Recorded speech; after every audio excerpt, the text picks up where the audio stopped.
All right, everyone, we are here with two very special guests in LA. We are joined by the lovely Tay and Taylor Lautner, aka the Taylor Lautners. Yeah. And we are so excited to have you guys here today. Are you guys sick of hearing that joke? You gave it the best delivery so far. Oh, yeah. So We've been You're lying we've to been me, thinking but about it. I'm not gonna appreciate lie. We have been like, do we go Rehearsing. do we go Mr. and Mrs. Taylor and Taylor Lautner? Right. And you go by Tay, so Yes. I was Yeah. like, I'm going to give her Tay, Yeah. him Taylor. You said boy Taylor, girl Taylor.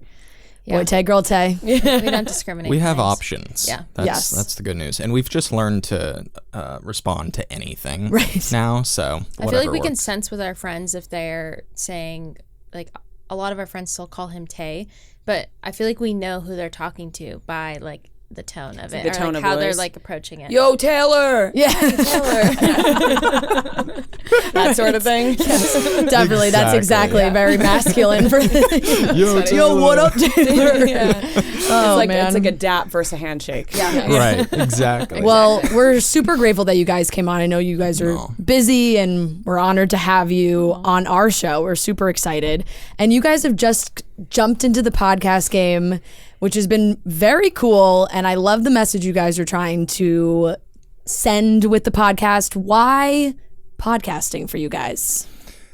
That's a good question. yeah. I still don't even really know. Like, We what don't know what we're doing. doing. But I mean, it was Girl Tay's idea. She woke up one morning. She tends to do this thing where she thinks during the night. I think in my sleep. I don't know. Dream about it. Yeah. You're like that. And she wakes up. She's usually up before me. She's always up before me. Yeah. And I'll just open my eyes and she's like, I had this idea. Like, we're going to do this. And the podcast was kind of one of those. And at first I was like, all right, so what do you need me for? She's like, well, you can just be my like full-time husband, part-time co-host. And I was like, That was his tagline at the beginning. and she sold me. I was like, okay, cool. And then she knew what she was doing because after like the first 2 episodes, I was hooked, as you guys understand. Yep. It's fun. But yeah, it's been a good ride so far. She's been passionate about mental health for a while now, and it's kind of a new journey for me. It's a new journey for both of us, but For sure. it's been a lot of fun. Yeah. I love that you guys tackle all subjects. Like, it's Yeah. funny, it's serious, you have different guests on there. And I think, like you said, everybody with a podcast sort of says the same thing. Like, we don't know what we're doing. We're just going with it. And then people love to hear the conversations that you guys have. Yeah. Yeah.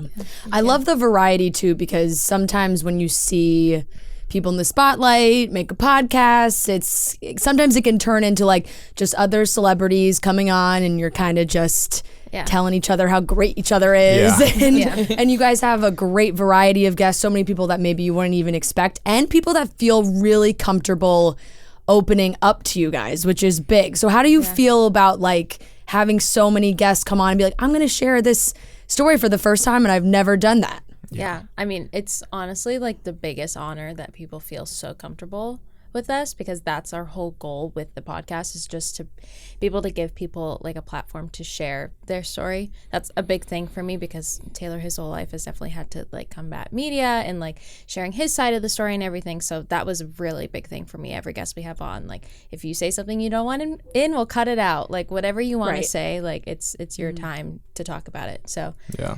Just It's- giving them that safe space. yeah, for sure. So it's been cool. When did your mental health advocacy become such a part of your life? Yeah, so I actually worked, I'm a nurse, and I worked as a COVID nurse during COVID. And that severely messed with my head. I developed very severe PTSD from it. And I was always really passionate about mental health. I lost a good friend. Suicide, addiction has always been a part of my family. So I've always been around it, but never really struggled with it until working. And then I kind of just left, and I was like, I have this platform. I want to be able to like do something. So that went from a blog to a nonprofit and now to the podcast. So That's great, because there are so many people that are in your position that can relate to it, and they need someone like you to just open up the conversation, right? Because there are a lot of times people don't want to be the one to tell their friends something's going on or you're struggling. People get embarrassed for whatever reason, but when they hear somebody or both of you that have such a large platform talk about it, it's just a comforting feeling. And like, you feel even with podcasts, I bet you guys notice this, that, people will say to you, oh my God, I feel like I'm listening to my friends, even though they can't respond. So it's nice to feel like people have a friend as well. Yeah, for sure. Yeah. And there is a pressure because sometimes I think, the imposter syndrome comes up, right? Where everyone feels like, how did I get this platform? Like even sometimes people say like, what did we do to deserve all these people listening to us? Right. And it's such a blessing, but in your position when that happened, how did you handle the pressure of having a platform, honestly, for both of you guys? I mean, I think for me, it seems very like simple because he doesn't really like, not that we don't value it. We're very thankful for, the platforms that we have in social media, the podcast, whatever, but that doesn't really like define us. Like I'm not refreshing my followers every day looking like trying to obviously new followers are fun. But I'm counting. Yeah, you're counting. I like lost 20,000 today. Yeah. The engagement. Yeah. But I think he's just so laid back. So when I started to get a platform, obviously from when we first started dating, I think it was just like, oh, like, okay, like it's whatever, it's normal. It's something that just happens. Yeah. You've had it for a long time, obviously. So how has it changed for you? How has it changed? Yeah, it was weird because when I first experienced it, it was kind of like, I hate saying an overnight thing because I started acting when I was 8 years old. Yeah. But yeah, that level of fame was a very quick, crazy thing. Yeah. And it's been a roller coaster ride for me. Just to the top of the tops, right off the beginning. And then it's been a journey for me. But I think today I'm in my healthiest headspace with it. I do give a lot of that credit to Tay. When I met Tay, I sort of took a step back from the industry and kind of just needed to focus on what's important in life. And now I'm in a much healthier spot with it. Yeah, and I feel like you have experienced both sides of fame before social media and then having social media now. And I think you're starting to notice because, we've seen your guys' names come up a lot in just headlines recently. And I feel like, when you were doing Twilight and Your Brother Doesn't, all those things, social media wasn't as prominent and you didn't have to deal with any backlash or any commentary, whatever. And now you're doing the podcast and TikTok and it's all these things are getting picked up. Terrifying. Yeah. So how are you handling that? Because this is, even though you had that, like you said, that highest peak, now you're getting all this traction in a different way. Yeah. It's a little bit scary because I always was so late to any social media game. I think I joined Instagram in 2016. Yeah. And I just got a TikTok. I've tried to hold back for as long as possible on everything, but now I'm excited for it. Of course there's going to be positives and negatives like there is with everything, but I think if you, like Girl Tay said, are putting value in the right places, that stuff won't get to you as much, the negative side to it, so you can just have fun with it. So yeah. I'm is ready. that how you guys approach TikTok? Because I feel like TikTok has been such a big thing for you guys, and people either reshare or comment or have commentary to say. Has there been one that you posted, you're like, this is funny, and then you were like, oh my God, why did I just do that? I don't think we've had that yet, hopefully. Not off the top of my head. Yeah, I've only posted twice, which I need to get a lot. And they better both at. blew up pretty pretty big. The second video that we did has over 50 million views. Yeah. Yeah. Hard to top that. That's do you just retire from TikTok now? What I'm thinking. It's you know what? I got millions of views on this one. I don't think I have to post anymore. I know, because now my ego is just going to be hurt when I post the next one. No, but at the same time, I feel like it was kind of a sign if you post anything, people are going to watch it on TikTok. That's good. We'll see. We'll see. I guess I'm going to find out because I need to post more. Yeah. We were just talking about that on the Tay, over here. were you a big follower of pop culture? I know you said you grew up in Los Angeles. You're a Taylor Swift fan. Did you follow all sorts of pop culture? yes, but not like I wouldn't call myself like a pop culture expert or like knowing stuff, because I definitely am out of the loop half the time. Like I feel like we're like the late like trendy people. Yeah. Yeah.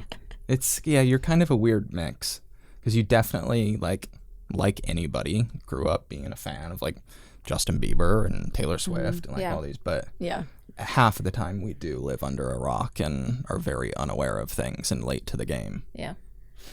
Yeah, 50-50. Yeah. Depending So on what it is. I know you guys just did an episode where you really talked a lot about your relationship, which is great. So everybody can obviously go listen to that. But if you want to, we'll talk a little bit about it here too, because it is interesting. People love to hear about other people's relationships, especially when it's in the spotlight. So really, how did you guys originally meet?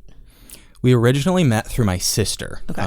It's just me and my sister. She's 6 years younger, and she basically called me one day and was like, I recently met this girl who's awesome. And she used the word at one point, like future wife. I was like, okay, we'll see. And she kind of set it up. Yeah. Tay was unaware of the whole setup. Yeah, I have no clue that there was anything. I was told I was going over to his house for a game night, but it was really like the introduction. Yeah. Which was probably best, because I was just like there to play games. Yeah, it was like a safe group setting. Yeah. You know. And what did you know about him before that? Nothing. I mean, obviously I knew who he was. But, Yeah. Nothing personally. Yeah. No. Yeah. Just a broad strokes. Yeah. I don't even really, because McKenna didn't really like talk about you. Yeah. So, All I know is Like, that night. my brother will be there. Yeah. Yeah, It's at my exactly. brother's house. That's it. It's at his house. I remember I drafted her on my running trades team that night. Yes. And we That was a crushed move. And we Yeah. did. That was the beginning of the chemistry. I don't know what that game is. Oh, phenomenal it's gonna game. change your life. Running traits. Running Charades. charades. Oh, running charades. Yes. So Yes. what can you describe it to us? Yes. So you can have. I mean, It's like, yes, we play thank it? you. Yes. You guys want to play it right now? It's like, yes, I'm going to thank be you. weirdly passionate Yeah. about this. So you have multiple teams. It can be 2, it can be 3. You put them in different areas of the house or wherever you're at. You have one game master. They make up a list of 10 movies, songs, TV shows, books, Celebrities. whatever. Yeah. Like the list. The list is just 10 of those things combined. Yep. Yeah.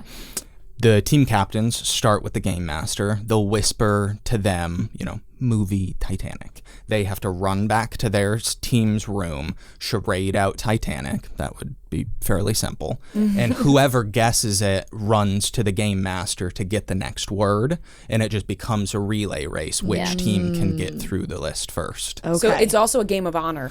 Because Yeah. See, when I'm game master, which I like to be, I do a lot of roaming the rooms, like with just your arms making. crossed. Yeah, exactly. But there is definitely a trust factor. Yeah. who decides who's game master?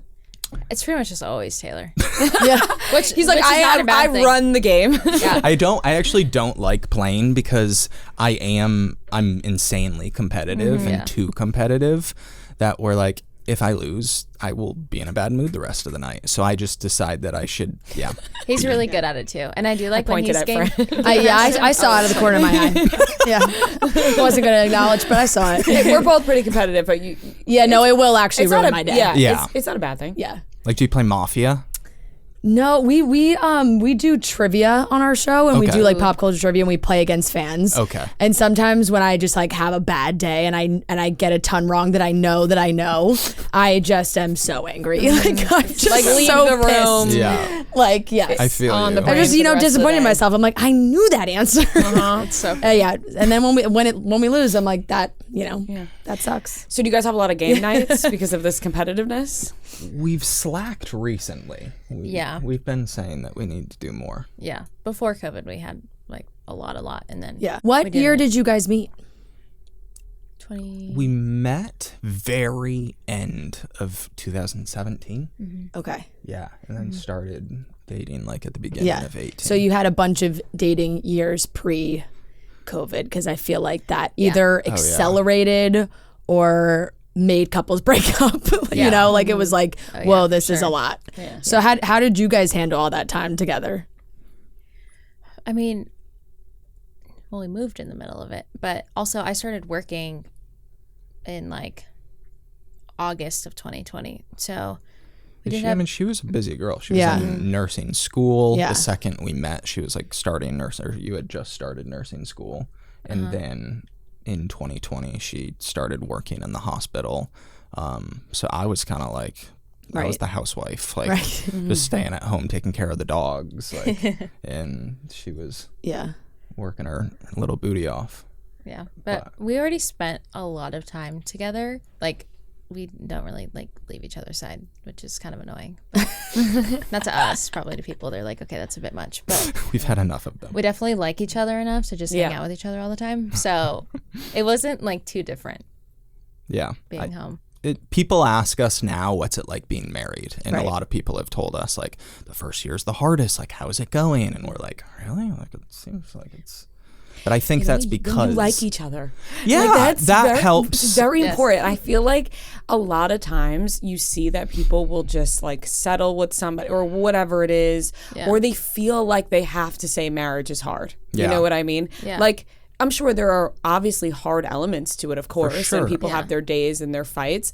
But I think when people grow up, they like think they have to be like, oh man, like I'm married, life's hard, and like ball and chain, right? Yeah, oh man, like. But when you're with someone that you really love and love their presence and love to be around them, then it's supposed to be happy and nice, and you enjoy it. Yeah, yeah. We had good practice with it too before we got engaged. Like we were together for 4 years before engagement and 5 years before we got married, so we had good practice. Yeah. Do you guys have a when did you know kind of moment that he was the one for you and she was the one for you? Like, was there a moment, or was it just like a slow roll? Was there a moment for you?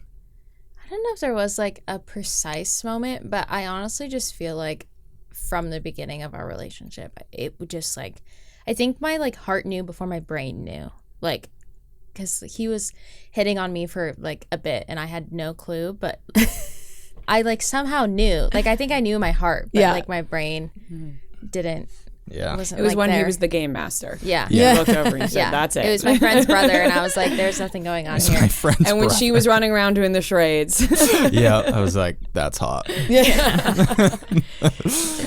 Yeah, I mean, I would say for me, I think the biggest, like, if there was a moment, it was we were only talking for like a few weeks before I had to go to London to shoot this TV show I was doing over there. And I was like, by the way, if you want to come visit me, I would love for you to. You've only known me for a month now, but she did.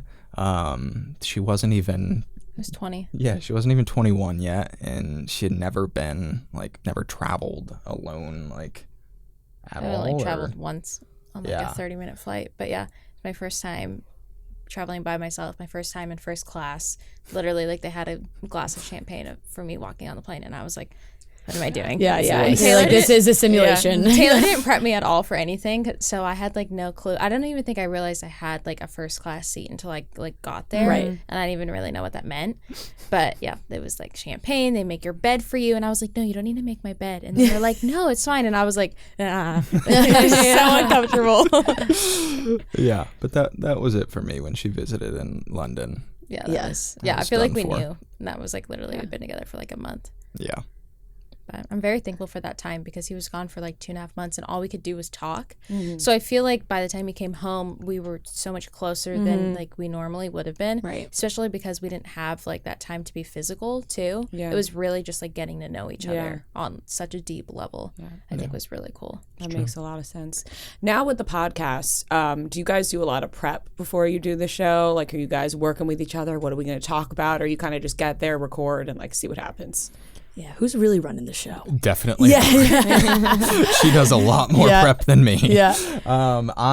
She does all the prep, all the homework, and then we kind of like sit down the morning of or the night before and like talk about talking points. And if I don't like know the person very well, she'll like fill me in and I'll watch some of their stuff and then I kind of just wing it. Yeah. It's kind of the best way to go sometimes. Yeah. Just see what happens. That's where the best conversations come from a lot of times. Yeah.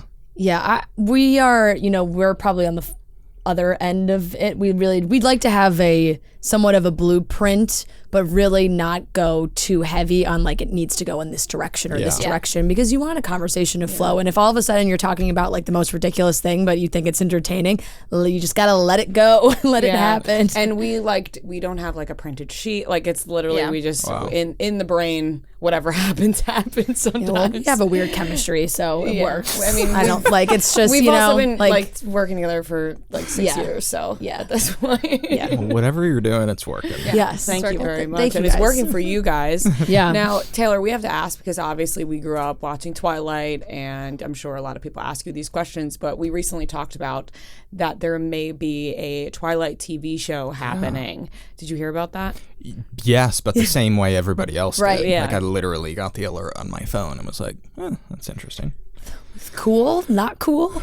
Do you want it to be touched again? I actually watched a video of you two talking about this. Yeah. Well, we said we don't And I want it was touched very again. passionate Yes. that Kristen Stewart was awkward and dry, and you need someone like that. And I don't want another Bella that isn't going to be that. I know.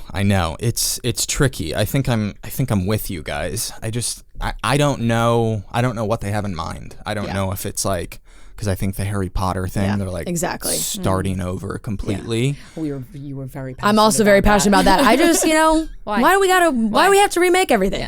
Yeah. Come up with new ideas. That's what my thing is. Like, nobody's got anything new. I got a lot of stuff up here. Or it's like if they want to go into those universes, which are people do love and it's great, like make it something else. Like redoing Harry Potter to me is like so soon is kind of crazy to me. It's like, come up with some origin story or make it like something different. Like Hunger Games. They're coming out with, exactly. Like, the Exactly. Prequel, yeah. And like with Twilight, it's like, okay, maybe like take the baby and like give her a story or something. Renesmee, Like, remember when there were Hey, that'd be talks, nice like, because then he could still be in it. right. Yeah, exactly. really early on, like when Twilight was still going, the movies were still premiering. I feel like there were talks about a Renesmee, like I think there was follow-up. Isn't Midnight Sun, like, isn't that book Yeah, about it Jacob might and be. Renesmee or something? I think so, because I remember being like, there were so many YouTube. Stephanie Meyer could come up with something else. There was so many YouTube cuts of Renesmee, like, the getting fan older, fiction. the fan fiction cuts of like Renesmee getting older with Jacob, and you obviously when you're younger and you're seeing these things on YouTube, you're like, this is the trailer for the new Renesmee movie. And it just like never happened. Right. So I feel like there's something there, but just to redo it doesn't make a lot of sense to me. I know. Mackenzie could play She's herself now. turned. She's Yeah, like she's her. phenomenal. She's an awesome actress, and it's crazy. She's like 23 or something now. Like, That is crazy. Insane. yeah. Just But aged herself there. I know. I know. Now, I saw an interview that you did with the infamous line, Where the hell? "Where the hell you been, Loca?" You were thrown off by that became a thing. Yeah, I just didn't understand it. I still don't. I mean, now I know that it's a thing. Like at first, I didn't understand why people were asking me to say it. Yeah. People yelling were at both you. so People probably like confused. yell it at you on the street. Yeah. You're like, People what? coming up to you saying it on the street. Well, rather than people stopping me and just asking for a photo, they'd say, "Hey, can like I get a photo?" And I'd be like, "Sure." And then they'd put their phone up and it would be recording. And that's always annoying. You're like, "Oh boy, what's about ready to happen?" And it always was, "Can you say where the hell you been, Loca?" I'm like, what is this?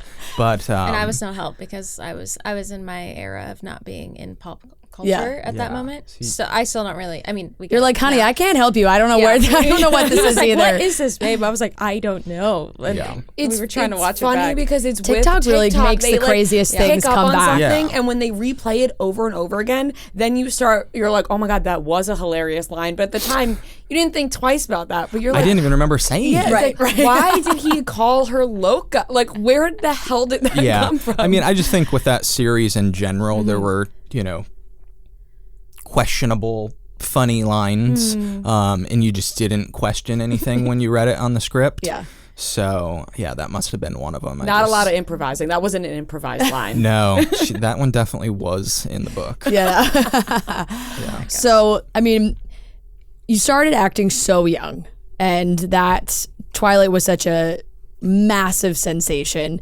How, as you have gotten older, like, how has your thoughts on acting and having that as a profession changed? It's a tough question.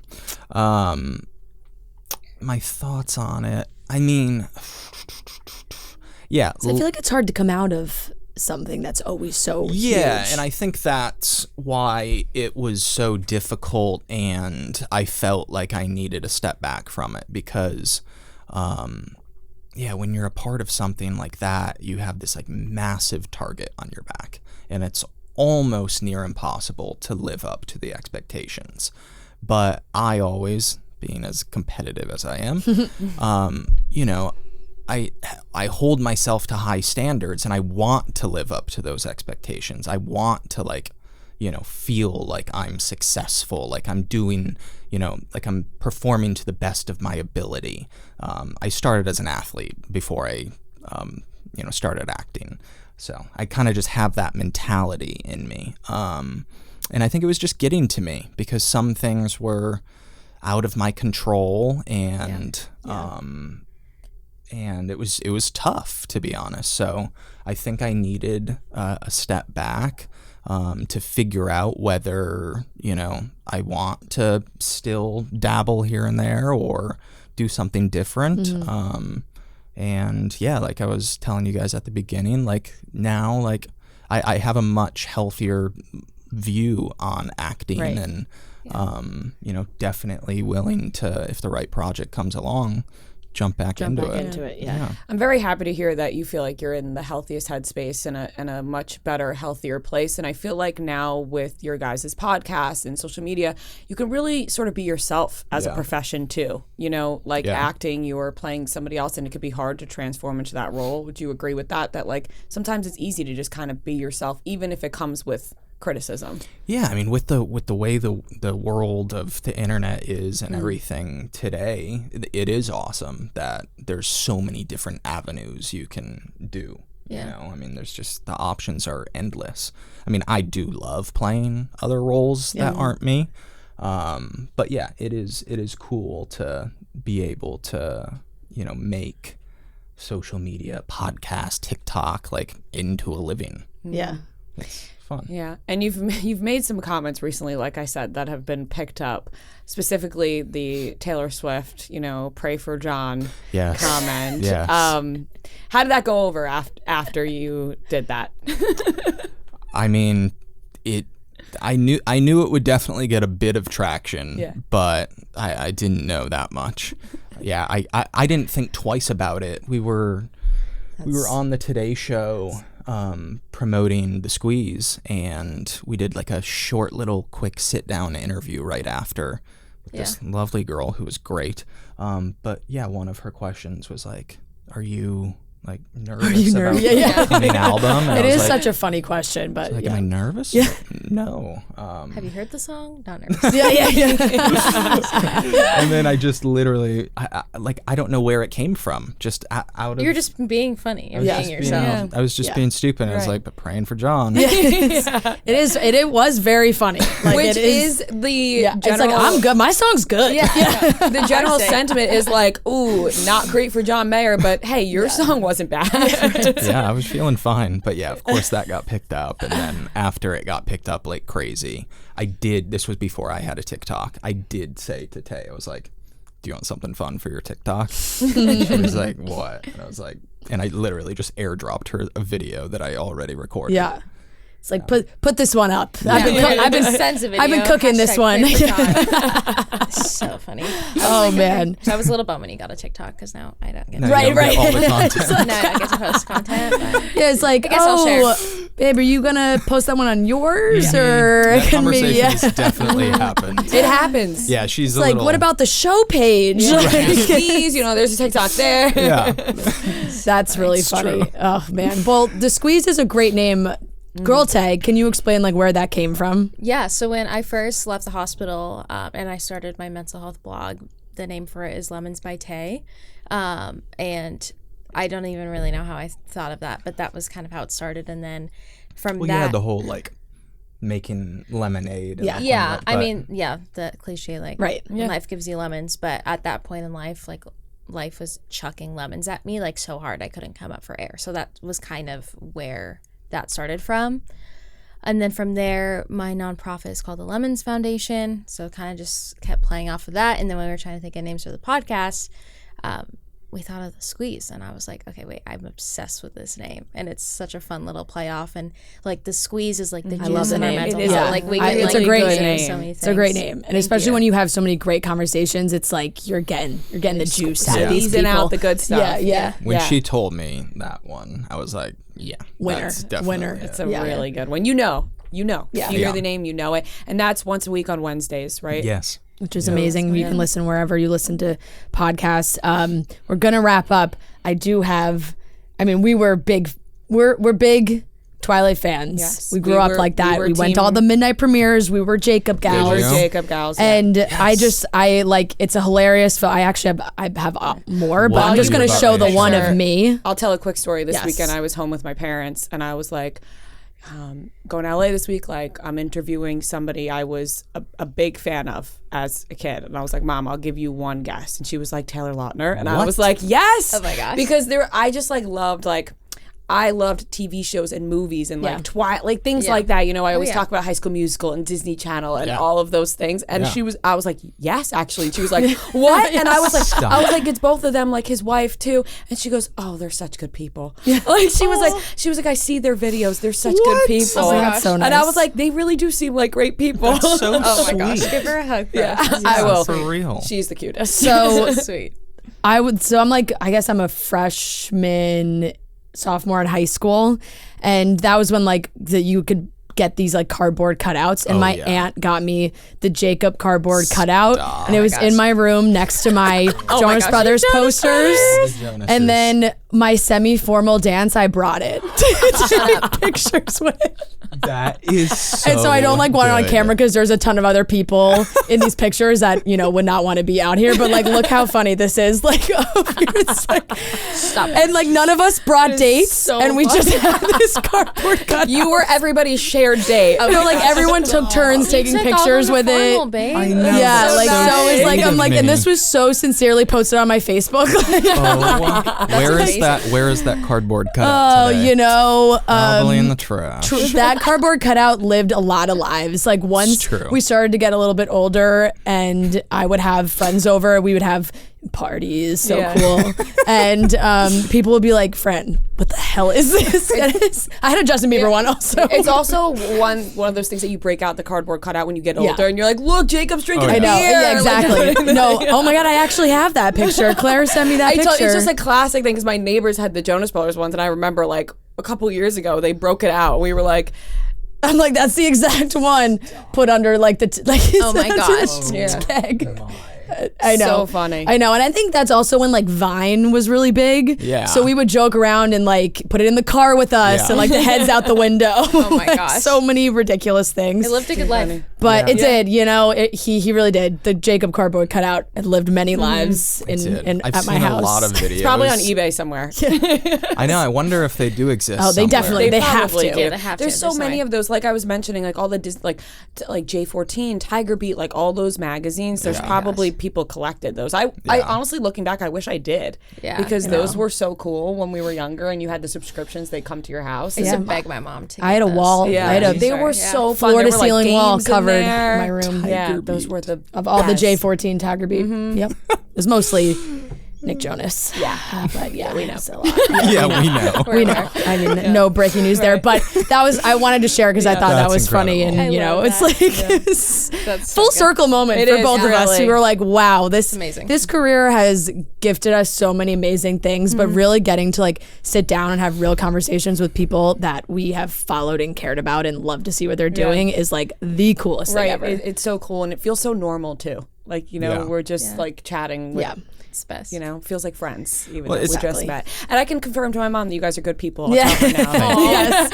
I'll let her know that she was right. That's so sweet. Thank you guys so much for coming on. Everybody check out the Squeeze Wednesdays everywhere you listen Follow to it on social everywhere. podcasts, Spotify, iTunes, all that good YouTube, stuff. all the goodies. Look out for their TikToks. Yeah. Oh, Tay yeah. will be posting. Taylor, Who knows what's coming knows? next? Yeah.